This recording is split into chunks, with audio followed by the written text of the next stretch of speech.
Mi nombre es Teniente Médica Senger, residente de tercer año del Servicio de Cardiología y siguiendo con los ateneos bibliográficos. Hoy, como la imagen lo demuestra, vamos a hablar sobre una de las técnicas diagnósticas orientadas a la ecografía pulmonar.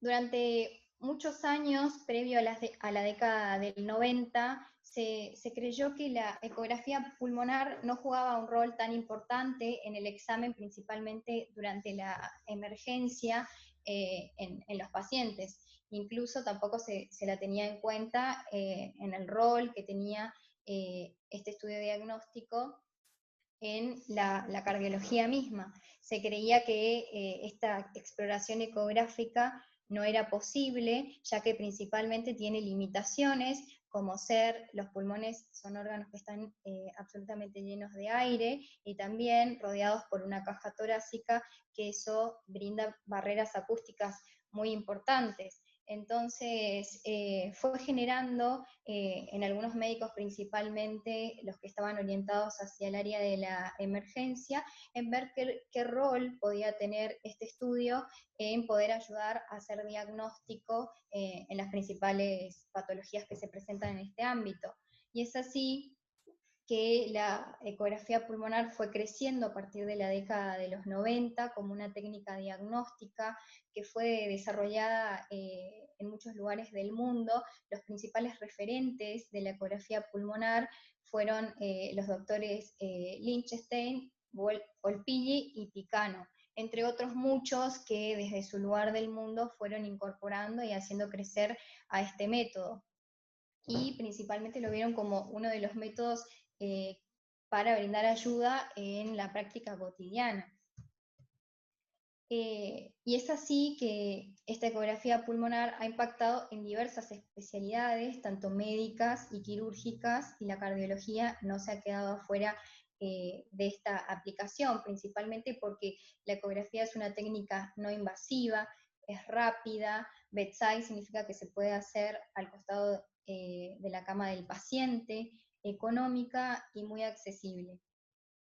En la cardiología se destacan principalmente 4 escenarios clínicos, primeramente el diagnóstico diferencial de la disnea aguda, el diagnóstico también el diagnóstico, monitorización y cuantificación del líquido extravascular pulmonar, algo muy utilizado en la terapia intensiva, y su rol muy importante que fue creciendo en el último tiempo en cuanto a su utilización en pacientes con insuficiencia cardíaca aguda. Y bueno, y el rol que hoy vamos a hablar en el síndrome coronario agudo. El síndrome coronario agudo, como sabemos, y la enfermedad coronaria es una de las principales causas de muerte cardiovascular mundial, y es así que se planteó qué rol podría tener este estudio en tanto la emergencia y también en varios ámbitos que hacen, y principalmente lo que vamos a hablar hoy, a la mortalidad de esta enfermedad. Y hubo un aumento notable en su uso, principalmente a partir de los últimos 10 años, que fue creciendo notoriamente para la detección principalmente de la congestión pulmonar. Es así que lo más utilizado es en la insuficiencia cardíaca aguda, como ya les nombré, y estos pacientes con enfermedad coronaria que presenten insuficiencia cardíaca aguda, como ya sabemos, genera un peor pronóstico en los pacientes que cursen un síndrome coronario agudo, principalmente con elevación del ST. Es así que se planteó qué rol podría tener evaluar la congestión pulmonar en este grupo de pacientes. Y se vio que la estratificación de riesgo temprana es esencial para el manejo hospitalario. Entonces nosotros lo que utilizamos hace muchísimos años, desde que nació esta clasificación del KILIP en el año 1967, es nuestra principal herramienta para evaluar la mortalidad de los pacientes al ingreso con síndrome coronario agudo con elevación del segmento ST. Lo dividimos en 4 clases con sus diferentes características y evaluamos el porcentaje de mortalidad que tiene el paciente.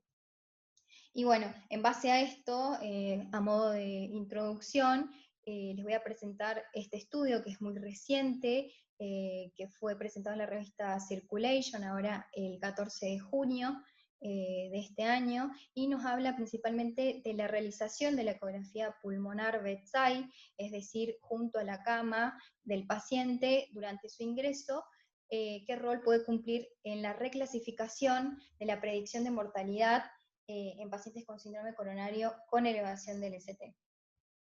Y es así que el principal objetivo e interrogante digamos, de este estudio es evaluar la capacidad de la ecografía pulmonar al ingreso del paciente y determinar el pronóstico de pacientes con infarto agudo de miocardio con elevación del ST.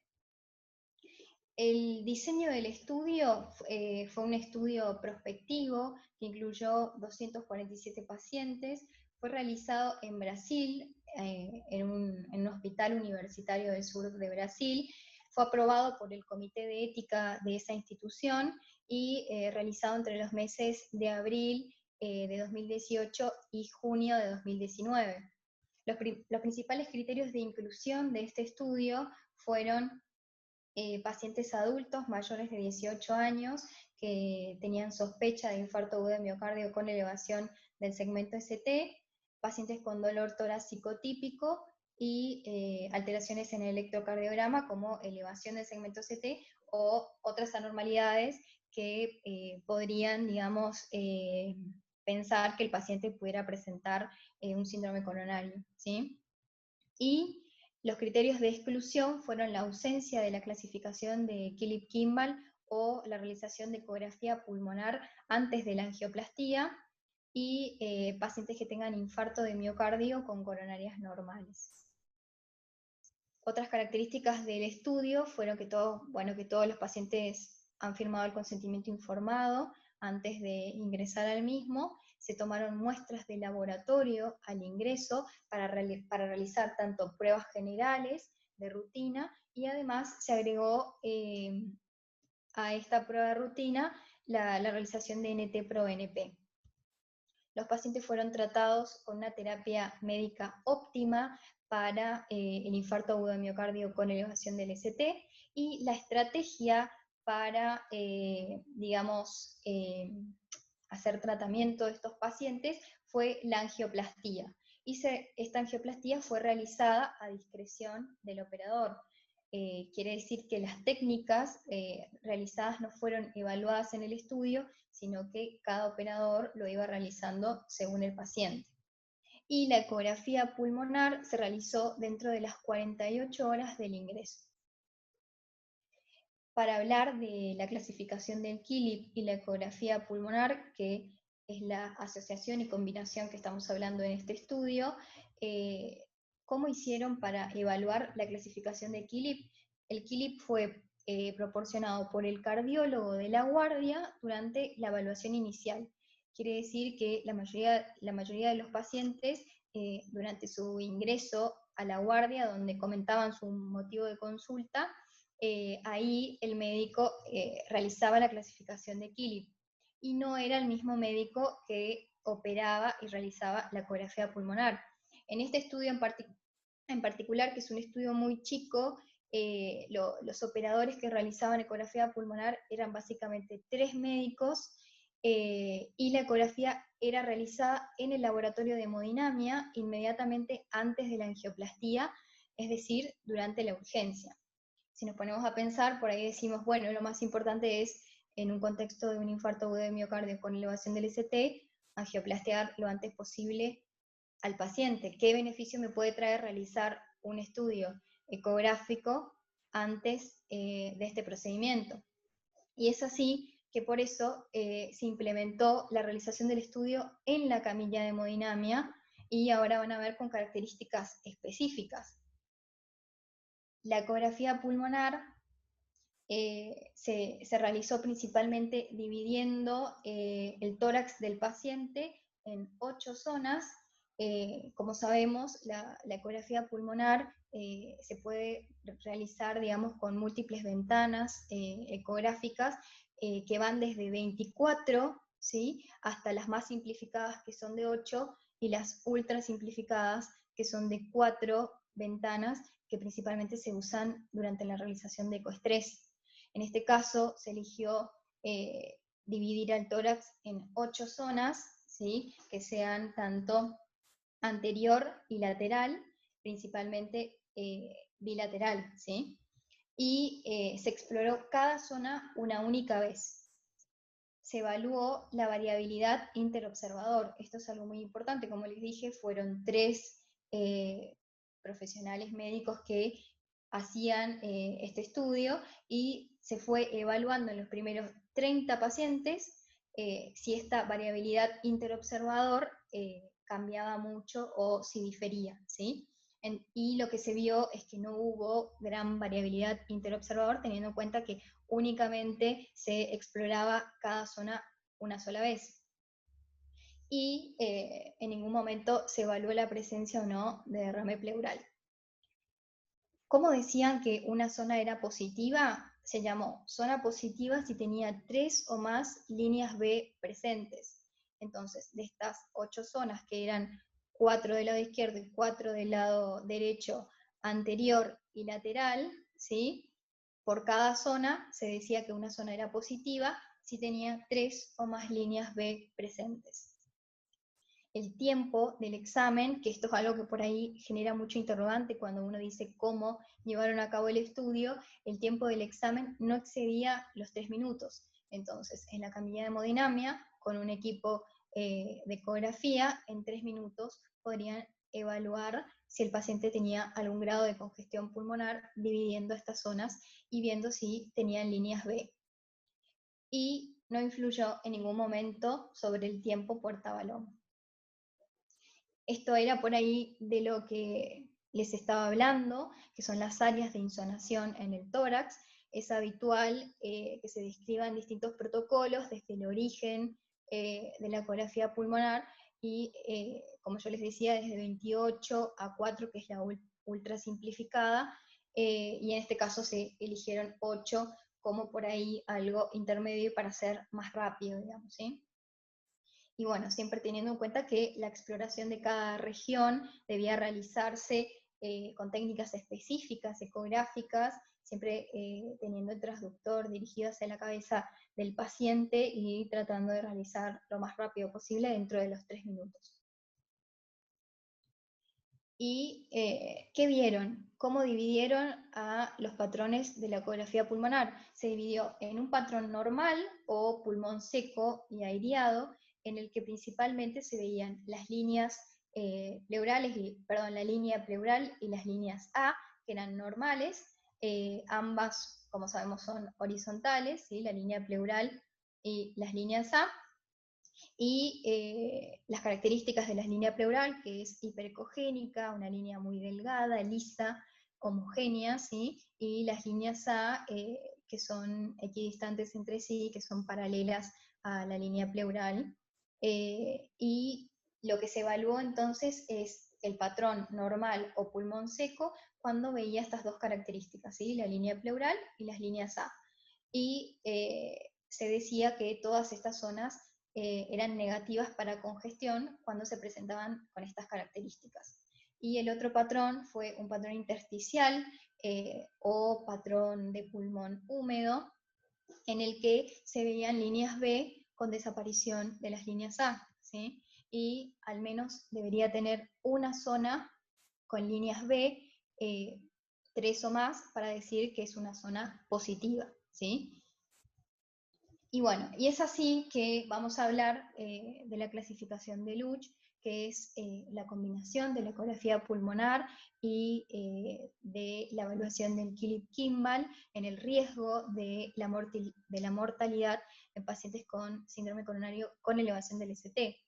Y esta clasificación de Luch lo que llega a hacer es la reclasificación de la clasificación misma del KILIP de acuerdo a los hallazgos ecográficos que presenten los pacientes. La ecografía pulmonar es más específica para detectar la congestión pulmonar, que esto ahora vamos a ver por qué se definió de esta manera, en pacientes con síndrome coronario con elevación del ST. Y lo que se dividieron fue esta clasificación en 4, ¿sí? Tipos, y lo que se dividió en perfiles. El perfil A era el paciente con una ecografía pulmonar con patrón de pulmón seco, y se lo dividió en LUSH 1.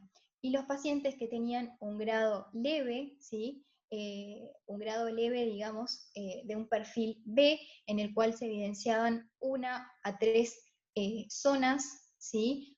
Positivas, se lo dividió como LUSH 2, y en los pacientes que tenían un perfil B, que tenían entre 4 a 8 zonas positivas, como pacientes severos, y de ahí, de acuerdo a la clasificación del KILIP, si clínicamente el paciente tenía KILIP 1, se dividió como LUSH 2, y si clínicamente el paciente estaba en KILIP 2, se dividió en LUSH 3, que son pacientes más críticos, ¿sí? Con 4 a 8 zonas positivas, y ya como sabemos, el edema agudo de pulmón y el shock cardiogénico, LUSH 3 y LUSH 4.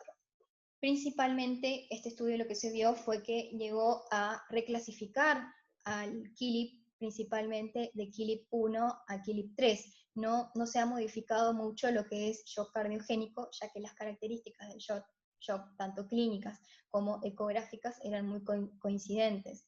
Entonces ahora vamos a ver algunas otras definiciones que se hicieron en este estudio.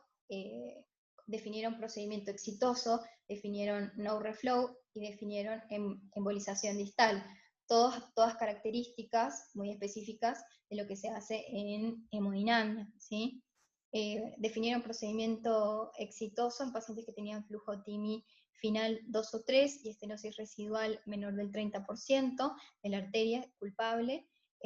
No reflow, la reperfusión miocárdica subóptima sin evidencia de obstrucción angiográfica mecánica del vaso, y embolización distal, defecto de llenado distal al sitio de la angioplastía. Y también definieron paro cardíaco que ocurría durante el procedimiento y requería reanimación cardiopulmonar, ¿sí? ¿Cuáles fueron las características de análisis estadístico? Muy a grandes rasgos, fue un estudio en el que sus miembros, asumiendo una incidencia de mortalidad hospitalaria del 10%, creían que necesitaban un N de 165 pacientes para proporcionar a este estudio un valor estadístico del 99%, utilizando curvas ROC, ¿sí? Y que le dé 0,82 con un valor alfa de 0,05. ¿Qué significa esto? Que ellos buscaban un N de pacientes que 165 para tener un poder estadístico importante, realizando curvas ROC, que las curvas ROC eligieron porque con la misma pueden relacionar y diferenciar dos estudios diagnósticos y ver cuál de los dos es más efectivo. Y además se utilizaron variables continuas, variables categóricas, de frecuencia relativa y absoluta, correlación del KILIP con coeficiente de Sperman no paramétrico, y se utilizaron las curvas ROC, como les dije, para evaluar el poder de las diferentes clasificaciones, en este caso del KILIP, ¿sí? Y la clasificación de luz, que combinaba el KILIP con la ecografía pulmonar, y se compararon también las áreas debajo de la curva por la prueba de DeLong. ¿Cuáles fueron los outcomes de este estudio? El outcome primario fue mortalidad hospitalaria, y los outcomes secundarios fueron nuevo infarto en el hospital, ACV que ocurra durante el hospital, durante la internación en el hospital por infarto agudo de miocardio, que haya una reducción de la fracción de eyección postinfarto, y pacientes que intercurran con shock cardiogénico. Entonces, estos outcomes que fueron evaluados durante la internación, y los que están marcados en rojo, fueron considerados los principales eventos adversos cardiovasculares. Bueno, ¿de qué se trata esto? Entonces, como dijimos, se admitieron pacientes con diagnóstico de síndrome coronario con elevación del segmento ST entre abril de 2018 y junio de 2019, con un N de 247 pacientes. Fueron excluidos tanto 14 pacientes porque no tenían, digamos, la realización de angiografía, y pacientes que tenían lesiones angiográficas no oclusivas. De estos 248 pacientes se llegaron a estudiar con ecografía 215, y se dividieron en dos grupos, en pacientes que tenían pulmones secos y pacientes que tenían pulmones húmedos, ¿sí? Y bueno, ¿cuáles fueron las características demográficas de los pacientes incluidos en el estudio?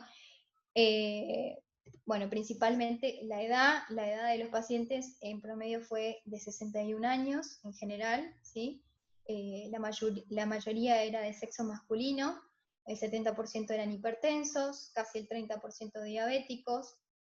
Después, pacientes con un índice de masa corporal que tenía un promedio de 27, pacientes fumadores el 54%, tanto que sean fumadores activos como fumadores, digamos, previos o fumadores activos,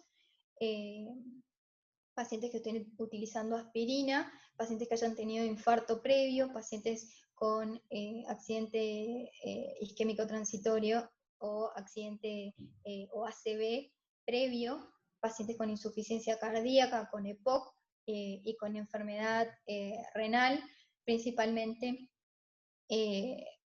caracterizando de estas enfermedades, la principal era los pacientes que tenían infarto previo, ¿sí? El mayor número asociado a los pacientes con EPOC, ¿sí? Y bueno, se vieron las diferencias entre estas características en pacientes que tenían pulmones húmedos y en pacientes que tenían pulmones secos y pacientes que tenían pulmones húmedos. Y se evaluó una P significativa que fuera menor de 0,10. Y fue significativo la diferencia en pacientes hipertensos, que los pacientes con pulmones húmedos eran más hipertensos. Además de esto, pacientes diabéticos, ¿sí? Los pacientes con pulmones húmedos eran principalmente, en su mayoría, diabéticos. Pacientes con pulmones húmedos con antecedente de insuficiencia cardíaca y EPOC, ¿sí? Esos fueron los valores más significativos en diferencias entre perfil pulmón seco y perfil pulmón húmedo. Y pacientes con insuficiencia renal, que también eran principalmente los que tenían pulmones húmedos. Y se vio también que la correlación de Spearman, o sea, no había diferencias significativas entre pulmones secos y pulmones húmedos en pacientes que tenían característica de índice de masa corporal alrededor de 27 y pacientes fumadores, ¿sí? No había diferencias significativas entre estos dos perfiles en estos pacientes. Bueno, las demás características durante la admisión del paciente fueron que tenían una presión sistólica, ¿sí? Los pacientes con pulmones húmedos tenían una presión sistólica alrededor de 122, los pacientes tenían una presión diastólica de 70%, una creatinina de 1,15, y la clasificación del KILIP se vio que era estadísticamente significativo para los pacientes tanto desde el KILIP 1 al KILIP 4, ¿sí? Que habían más pacientes con pulmones húmedos, ¿sí? Que se los podían clasificar con el KILIP. Y lo que se vio es que la mayoría de los pacientes con pulmones secos estaban en KILIP 1, ¿sí? Y que habían tantos pacientes con pulmones húmedos, también se vio que eran tanto KILIP 2 y KILIP 4, que era estadísticamente significativo, ¿sí?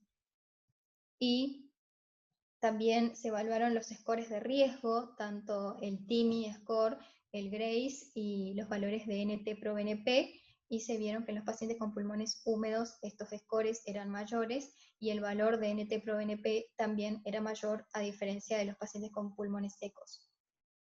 Y el valor del diámetro de la vena cava inferior también estaba más aumentado en pacientes con pulmones húmedos. Y es así que vemos, esto es para evaluar la proporción de zonas positivas relacionadas con el KILIP, ¿sí? Tenemos KILIP 1, KILIP 2, KILIP 3 y KILIP 4, y lo que se vio que la mayoría de los pacientes tenían alrededor de 4 a 8 zonas y estaban en un KILIP 3, ¿sí? Con acá 4 a 8 zonas. Y bueno, y en fin tenemos la clasificación de Lush. Queremos ver esta clasificación, qué es lo que hizo. Como ya vimos, todos los perfiles que habíamos dividido, ¿sí? Perfil A, que era pulmón seco, perfil B, ¿sí? Que 1 a 3 zonas, y perfil B leve y perfil B severo, ¿sí? Que eran de 4 a 8 zonas. Y lo que se vio es que esta clasificación de Lush pudo evaluar la mortalidad, ¿sí? Con una diferencia de 18% con respecto al KILIP-Kimball, con mayor sensibilidad y especificidad en cuanto a pacientes que tengan congestión pulmonar, ¿sí? Y se evaluó que el área bajo la curva dio como una buena prueba a la clasificación de Lush de 1 a 4, y lo que se vio es que esta clasificación llega a cambiar o reclasificar, se podría decir de mejor manera, a la clasificación de KILIP-Kimball, ¿sí? Principalmente en los estadios de KILIP 1 a KILIP 3. Y los riesgos de mortalidad quedarían con estos porcentajes, ¿sí? Y lo que se vio también es el valor predictivo negativo que tenían los pacientes en LUSC-1, que eran pacientes que tenían pulmones secos, ¿sí? Y se vio que tenían el 98,1% de valor predictivo negativo, quiere decir que el paciente que tenía pulmón seco, ¿sí? Tenía un riesgo de mortalidad muy bajo, ¿sí? Y lo que se vieron en los resultados del outcome primario, que principalmente era mortalidad, se evaluaron múltiples predictores, tanto univariados y multivariados, ¿sí? De mortalidad, y lo que se vio, de estos principales predictores, los que dieron estadísticamente significativos fue la frecuencia cardíaca como predictor univariado de mortalidad en el outcome primario, que estaba con un intervalo de confianza del 95%, ¿sí? Que fue más significativo para los pacientes en clasificación LUS. Y los pacientes que tenían más de una zona positiva también dio positivo, como análisis univariado, ¿sí? Y después lo que vimos, que también dio estadísticamente significativo, era la clasificación de shock en el KILIP y el LUS-4, la relación entre el KILIP y el LUS-4, un shock cardiogénico estadísticamente significativo, y los scores de riesgo, tanto el score TIMI que sea mayor de 6 y el score GRACE mayor a 150, y el TIMI Flow menor a 3, también estadísticamente significativos como predictores de mortalidad en pacientes en la clasificación de LUS. Y dentro de los predictores multivariados estaba el shock cardiogénico, ¿sí? En el KILIP. Bueno, y acá es donde evaluamos las curvas ROC, ¿sí? Acá es donde tenemos la línea de distribución, y si ven los colores, a ver, no sé si les sale acá. Si ven los colores, esta es la ecografía pulmonar, acá tenemos la clasificación del KILIP, ¿sí? Y acá tenemos la clasificación de LUSC. Lo que hizo la clasificación de LUSC es aumentar el área bajo la curva, siendo un 18%, ¿sí? Como predictor positivo de pacientes con congestión pulmonar. Disminuyó significativamente el área bajo la curva con respecto al KILIP-Kimball. Y acá se ve que es estadísticamente significativo con una P menor a 0,001. Y también vemos, esto es en los pacientes en general, ¿sí? De todos los pacientes se vio que hubo una disminución de bajo la curva, y acá era lo que les decía, que 187 pacientes de los 247 estaban en KILIP, entre KILIP 1 y KILIP 3, y es donde más se vio también aumento del área bajo la curva, ¿sí? Y es decir que la clasificación de luz está más orientada a pacientes que estén entre KILIP 1 y KILIP 3, ¿sí? Siendo mayor predictor de mortalidad en estos pacientes, estadísticamente significativo, ¿sí? Entonces, la clasificación de Lux resultó en una mejora de la reclasificación neta en un 0,18, sí, un 18% para predecir mortalidad hospitalaria y mejora la reclasificación neta. También lo que pudimos ver es con respecto a la clasificación de luz y los principales predictores, vimos que la clasificación de luz tuvo un intervalo de confianza significativo que fue superior a las otras clasificaciones, tanto el KILIP como el TIMI, el GRACE, en el riesgo de los pacientes con mortalidad. Y en cuanto a los AUCAN secundarios, y también vamos a hablar de los AUCAN primarios, lo que se vio es una disminución en cuanto al AUCAN primario, disminución de la mortalidad, ¿sí? Con una P estadísticamente significativo, la diferencia entre pulmones secos y pulmones húmedos, ¿sí? Un 25% de los pacientes estaban con pulmones húmedos y fueron los que tuvieron mayor mortalidad intrahospitalaria en contexto de infarto agudo de miocardio con elevación del ST. Y en cuanto a los outcomes secundarios, que se acuerdan que era disminución de la fracción de eyección cardíaca, y también es una P significativa, ¿sí? Se ve que los pacientes que tenían pulmones húmedos tenían mayor reducción de la FEI. Y con respecto a shock cardiogénico, pacientes con pulmones húmedos tenían mayor proporción de shock cardiogénico. Y bueno, y es así que con todo esto lo que nos presentó el estudio, podemos evaluar qué limitaciones. Fue un estudio que tuvo muchas limitaciones, fue un estudio con un N y una muestra muy pequeña. La diferencia que se encontraba entre el luz y la curva del KILIP en las curvas ROC pueden estar sujetas a errores beta, quiere decir que en realidad se requerirían 2.000 pacientes para que no haya error beta, o sea, aumentar el número de pacientes examinados, lo que no era factible en ese centro. O sea, no tenían un flujo tan grande de pacientes que ingresen con infarto con elevación del ST. No tuvo una potencia adecuada para determinar los predictores de mortalidad, dados principalmente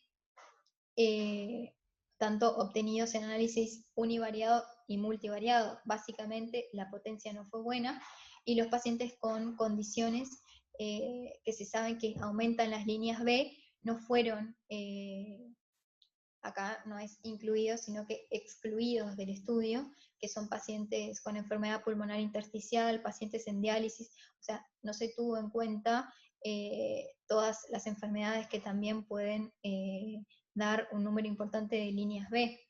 Esto también puede generar un sesgo de selección, y aunque la ecografía pulmonar fue realizada por operadores cegados a la clasificación del KILIP, como recuerdan, el que hacía la clasificación de KILIP era el que estaba en la guardia médica y era diferente al que hacía la ecografía pulmonar. Pero bueno, pacientes en la sala de hemodinamia que estén en edema agudo de pulmón o shock cardiogénico, simplemente con verlos ya el operador se da cuenta el KILIP que puede tener. Y esta también fue una de las limitaciones. Y bueno, como conclusiones de este estudio, podemos decir que la ecografía pulmonar es una técnica útil, no invasiva, es una técnica rápida, accesible, que tiene nuevas perspectivas en múltiples escenarios clínicos, y dentro de estos escenarios está incluido el síndrome coronario con elevación del ST, realizada al ingreso del paciente con este diagnóstico, agrega la clasificación de KILIP, agregada a la clasificación de KILIP, es más sensible que el examen físico para identificar a los pacientes que tienen riesgos de eventos adversos cardiovasculares intrahospitalarios, como mortalidad, nuevo infarto, ACV, que eran los que teníamos marcados en rojo, ¿sí? Y identificar a estos pacientes es esencial para la atención hospitalaria, ya que nos va a permitir seleccionar quienes pueden beneficiarse de un monitoreo y quienes van a necesitar tratamiento invasivo y más intensivo. Y esto también proporciona la posibilidad de quizás que tengan un alta más precoz, un seguimiento quizás en una sala de internación más precoz, sería disminuir el número de pacientes dentro de una sala de UCO, ¿sí? Y la clasificación de luz combina los hallazgos de ecografía pulmonar y las características del KILIP de alto riesgo y lo reclasifica. Y además de tener un área bajo la curva más alto para predecir mortalidad hospitalaria entre los puntajes de riesgo clásico, la clasificación de luz proporciona un valor predictivo negativo para mortalidad hospitalaria cercana al 100% en los pacientes que tengan un luz 1, quiere decir con pulmones secos. Muchas gracias.